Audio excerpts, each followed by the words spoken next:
Okay, if this is turned on, I hope it is.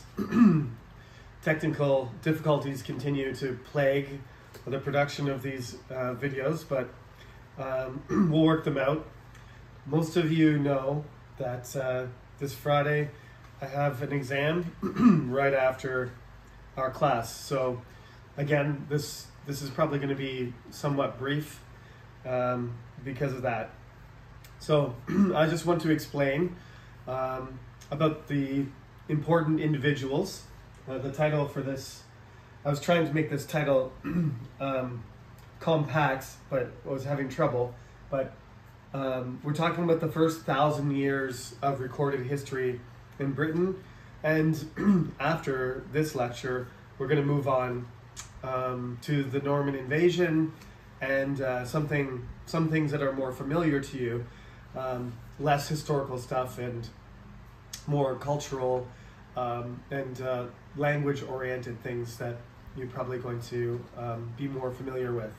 But first, I think I need to explain there are important people in history.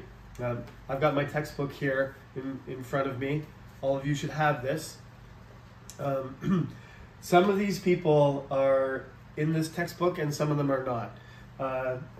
This is partly because the textbook is an ongoing project and not only do I learn things and add things to the class every semester, but also research continues and people find out new information, so things need to be added. So I'll put a star, first of all, beside these two people. I do have slides that relate to Arthur Pendragon, which I will show you on Friday, but I don't have anything in my slides about Julius Caesar. So I'm just going to explain to you briefly about him.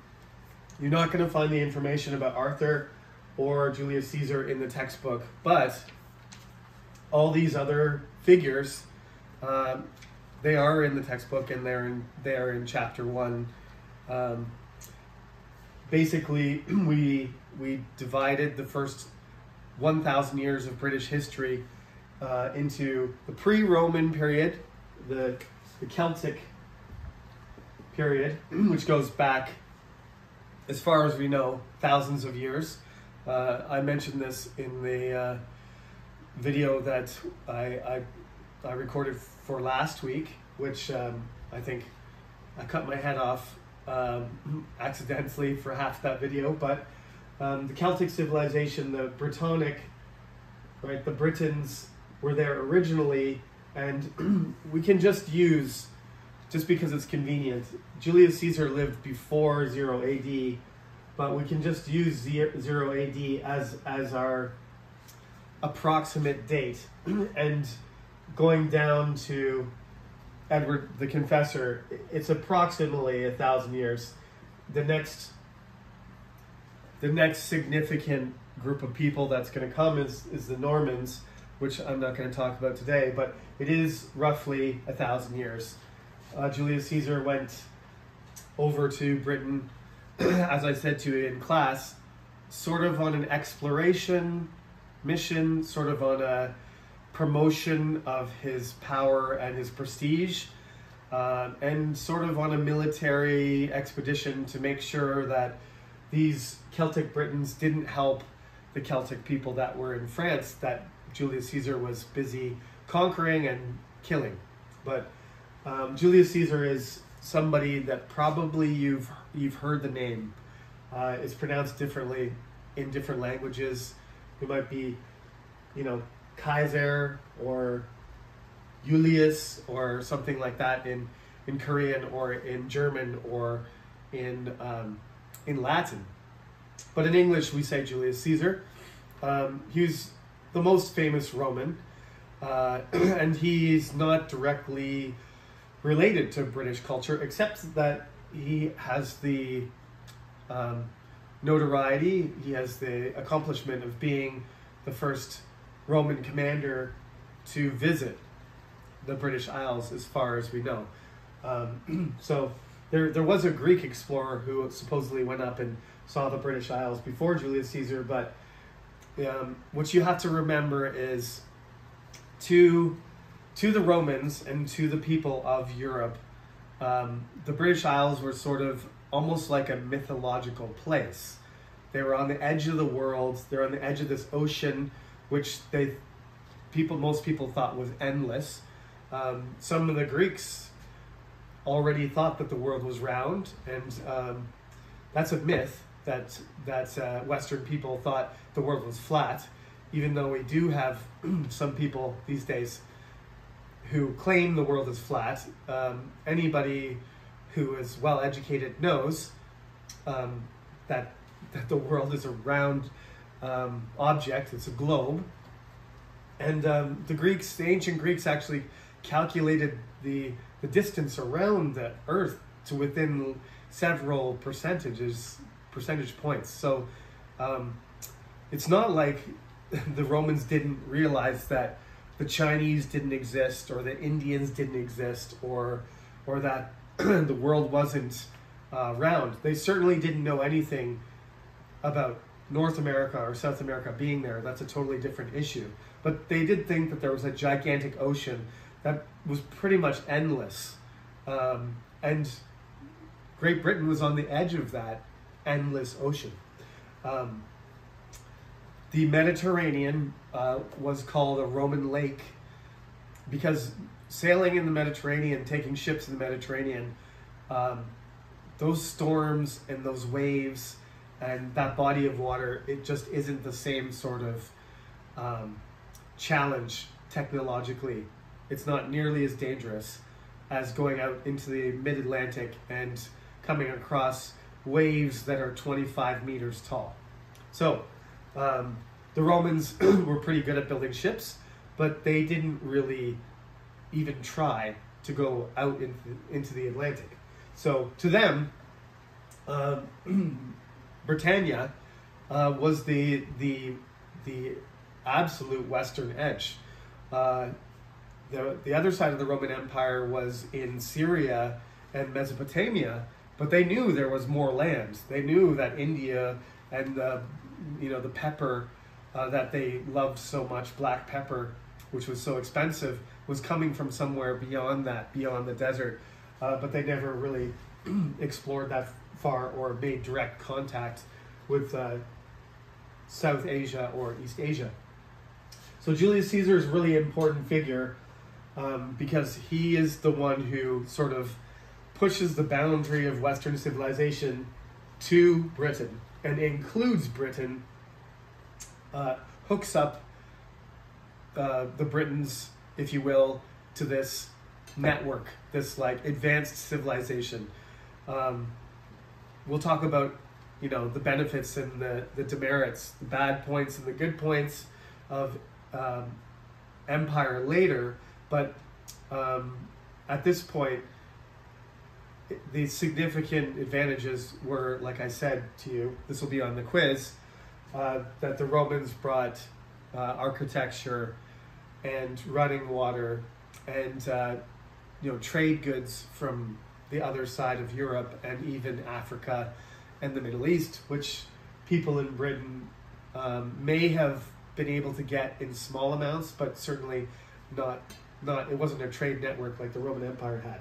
So Julius Caesar was the one who started that. He's not the one who kept it going, but he started it, and after the Romans conquered Britain, there was 400 years of Roman Britain culture. So the confusing thing here is that I'm going to talk about Julius Caesar he's a Roman. He's from Rome. He's born in Rome, and he's a foreigner. Boudica, she was from a tribe in Britain, and as the Romans gradually took over the British Isles, they took over the area which is now England, which they called Britannia. Her husband died, and her daughters and her inherited the kingdom. And normally when you were sort of being absorbed into the Roman Empire. Once the king died, the Romans took over the territory, but they got a little bit too anxious, to say it mildly. They basically started attacking and pillaging, and they raped her daughters and attacked her as soon as her husband passed away. She took offense to this, naturally, and gathered together warriors from her tribe, and there were this sort of thing that had happened to other Britons, other tribes of Britons. So she gathered together a sort of like a conglomerate, not a conglomerate, sort of confederation. That's what I mean. She gathered together a group of tribes, and they all followed her leadership, and she led a rebellion where she killed as many Romans and destroyed as many Roman buildings as she could, and she very nearly succeeded. There were tens of thousands of people in her army, but when the Roman Empire mobilized their legion, trained, organized, well-led soldiers that are well-equipped, her army was unable. Her army sort of, some people ran away, some people fought, but the Roman legion destroyed her, and she was defeated. But she's in the textbook. There's a statue in London, which I saw when I was in London, with her riding a chariot. I'm not sure how accurate. This is on page 54 of the textbook. I'm really not sure how accurate this picture of her is. She looks very Romanized.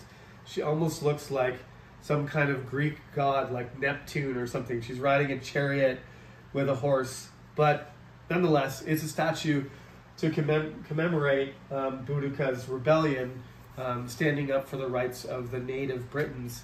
And of course, she's also female, so you'll find in this course there's a lack of female heroes and female leaders in many cases, but she might be one of the first British female heroes. So you can see, I think it's next to Westminster Station. You can see that statue. If you ever visit London, you can take a look, and you say, oh yeah, I learned about that in British and American culture class. Next, Arthur Pendragon is the King Arthur from the story. The Sword in the Stone, Merlin goes to the Lady of the Lake and gets this magical sword called Excalibur, and then he sticks it in a stone, and then only the rightful King of England can pull it out of the stone. Arthur Pendragon is not a real person, as far as we know. We haven't found any concrete evidence that Arthur existed, so for now, Arthur is a myth. He's a legend. He wasn't created until about 1200.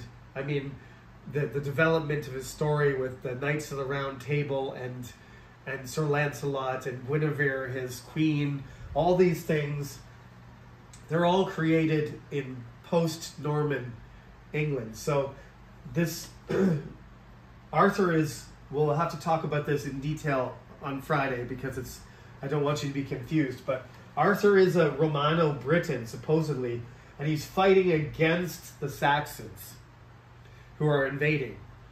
But the story is not told until hundreds of years later, so he's kind of part Norman, part Viking, part Saxon, part Anglo, part Roman. He's British. He becomes a symbol of all this multicultural, these series of invasions, and he defends Britain, which really doesn't sort of exist, against these Germanic marauders, right? And and from the north there's the Irish and the Scottish and the Picts attacking. There's all these pirates and there's all these invaders, and Arthur is the one who holds back the tide of evil. He's Christian. All of these things are sort of retroactively applied to him, and I'll show you what he looks like, what the mosaics and the paintings look like of him. He's really a British multicultural unifying figure. Okay, so he's supposed to be a Briton who's been Romanized, defending against the Anglos and the Saxons, the Germans that are coming, but really he represents almost all of the cultures that have mixed together to become what eventually will become the British identity, right? Of course, he doesn't include, people from Jamaica or Africa or India or China who are now British, but in 500 years ago, he would have represented all of these people, sort of ethnically or culturally. He would have represented all of them, including the French. So we'll probably have to talk about Arthur a little bit again on Friday, but Alfred is in the same boat, I think. Alfred. So what I said to you is the Vikings took over everything except for the kingdom of Wessex, Wessex literally means the kingdom of the West Saxons. So he's technically a Saxon. He stubbornly defends his kingdom against all the Vikings that are invading. And out of all the other kingdoms, there's 7 of them, all of them basically get run over by the Vikings except him. And once he stops the Vikings, I guess the Vikings are sort of at the limit of their ability to conquer and fight. So once he stops the Vikings, he starts to turn the tide, and then he starts to starts to get territory back. So Wessex expands, and then his son and his grandson take back the land that belonged to the Angles and the Saxons and the Jutes, which ends up turning into this Anglo-Saxon, idea that there's a mixture of Germanic people, the Angles and the Saxons. And that's where you get the word England from, like I said in class. It's Angland. The Angles are living in a place called Angleland, which is, becomes England. So he defends Wessex. He's religious. What can I say about Alfred? The reason he's called the Great is because he stopped the Vikings. That's the main thing. But he's kind of like Sejong the Great. He writes things in Latin. He's multilingual. He's a good administrator. He's a good military leader. He tries to build a navy, even though it doesn't really work because the Vikings are much better, on the sea. But we have records that we can read about the period because he was really good at keeping records of, details and, organizing tax and organizing society. He was just an all-around sort of capable leader, the ideal type. Just like in Korea, Sejong the Great sort of has the same reputation. He didn't create a new language, but he certainly contributed to the development of Old English, which would lead later to, Middle English and Modern English. So he was educated, he was religious, he was loyal, he was honest.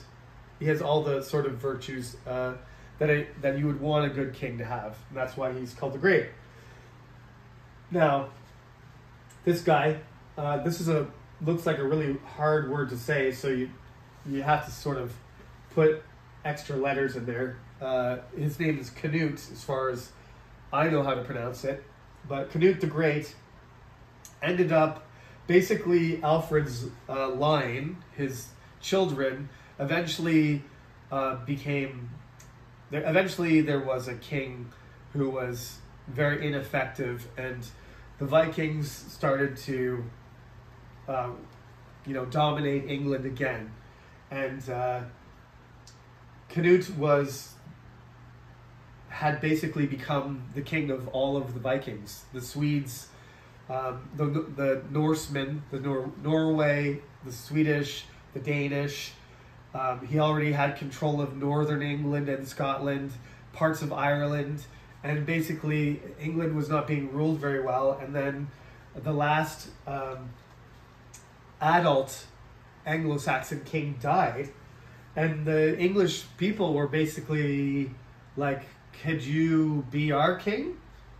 It's kind of like one of those situations. It happens a few times in English history where the English people are they've been fighting the Vikings for years and years, hundreds of years basically, and they're tired of paying them and fighting them and dying, and this guy Canute is actually not a crazy bloodthirsty Viking. He's a pretty reasonable, capable ruler who is respected by all of the people that he rules over, which is, as I said, like 5-6 different countries basically.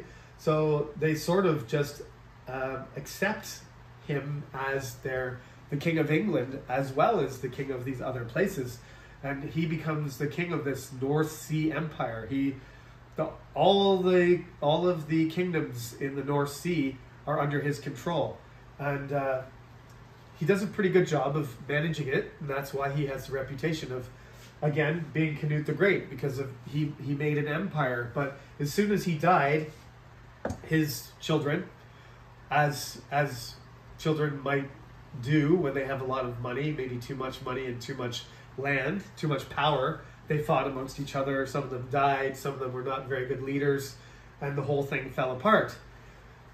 Enter Edward the Confessor, who was a boy when Canute became king, and he was not likely to become the king, but he was in Normandy in France, and he was related to Alfred. So he becomes, they are looking for somebody to be the king, and he's the one who's related to the royal line of Alfred. So Edward the Confessor gets invited to be the king. Again, it's kind of like, who's going to be our king? Who's got the right blood, or who's got the right ability? So Edward the Confessor becomes the king. He's very religious. He gets married, but he doesn't have any kids, and he spends a lot of his time apparently at church, when he should have probably been making sons or daughters so that the Anglo-Saxon line could continue, but he didn't.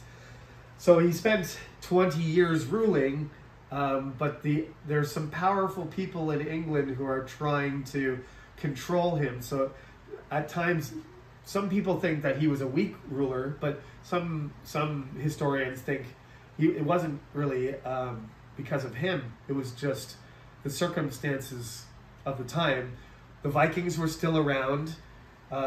These Normans, where Edward lived when he was young, and his mother, they're related to sort of French Vikings, and all these people sort of want to control England. And if he doesn't have any children, they're all going to try and take over England as a result. This is the same kind of thing that happens in Korean history or Chinese history or French history, is when there's nobody who is definitely going to succeed. It's called the succession.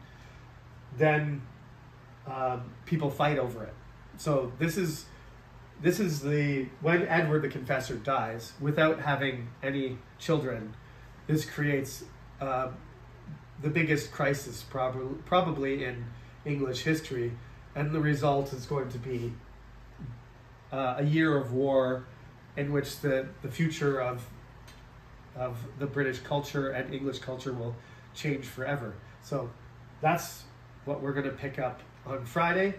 And I would like you to read about these people in detail, but I hope that you understand sort of why these people are important and why they represent each of the cultures that sort of start to eventually, after 1066, all these cultures will kind of blend together and create eventually what we call British culture. Thank you for listening, and see you on Friday.